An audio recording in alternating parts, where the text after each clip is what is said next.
Fontil exige ministro do Transporte e Comunicação, a labele kuliah dito lefang mamo, tem que ir ação concreto halo alteração decreto-lei taxa administrativa bapak transporte sira, diretor executivo Fontil, Inocêncio de Jesus Xavier Hateteng, nia parte contra a lei taxa administrativa transporte, também ia implicação boa de cidadão bem sira, no nerro o governo suspende no halo alteração imediato, ba lei fon refere, enquanto Fontil mostra concorda absolutamente, ba lei taxa administrativa ba transporte, também hare lei ne la base estudo kleang, Inocêncio de Jesus Xavier o governo, Leu Husi Ministro do Transporte e Comunicação, Miguel Mantelo, atulori imediato esboço alteração do Conselho Ministro, no labela foi prejuízo para cidadão bem, também tuir diretor Fontil katak, lei ne ia impacto bot ba cidadão bem, laos atu educa cidadão, mas be se asai tang toda ba povo nia customores, mas que Fontil concorda com a alteração, mas beto o loron processo nela claro, bem hira mak se acontece, tamba antes ne tuir encontro entre EUTL e no Ministro do Transporte e Comunicação, parte rua concorda, tem que ir alteração, mas beto o loron la ia calendário claro, tamba ne Fontil propõe ba governo a sair circular ida, pode suspender tia lei ne, o lori direita ba apresenta e Conselho Ministro, onde anula processo taxa administrativa ne,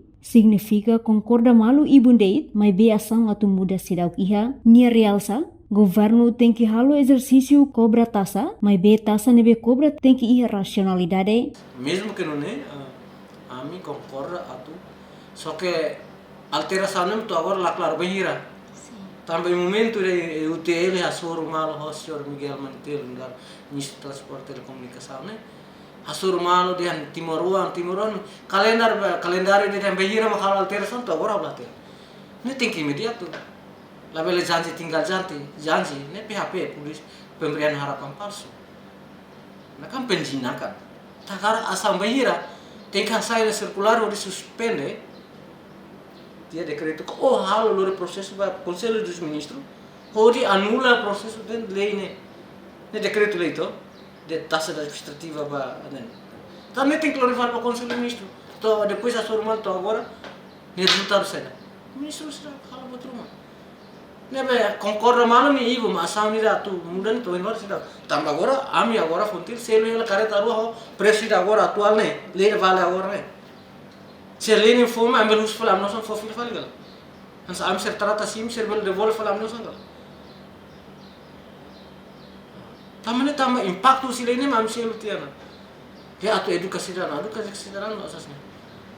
Entretanto, antes ne porta-voz EUTL, Natalize Nunes Martins exige Ministro do Transporte e Comunicação a cumprir promessa com a alteração do decreto-lei taxa administrativa, também declaração Ministro Niang, foi na esperança foi um cidadão sira, no povo tomac, porta-voz EUTL mostra ameaça, se ministro no Ministério makla cumpre não apresenta a proposta de alteração do Conselho Ministro, mak EUTL se mobiliza motorista sira, no cidadão roto a tuhaloação sobre o Ministério do Transporte e Comunicação, também ministro Rasik makatou declaração falsa para o povo tomac. Entretanto, o objetivo é a aplicação taxa administrativa para transporte ne, a tu regula, controla no assegura, se acto serviço inspeção para carreta no motociclo, lautur lei, mas se contribuímos para a receita Estado. Reportagem Epifânia de Carvalho do Respai Televisão Timor Post.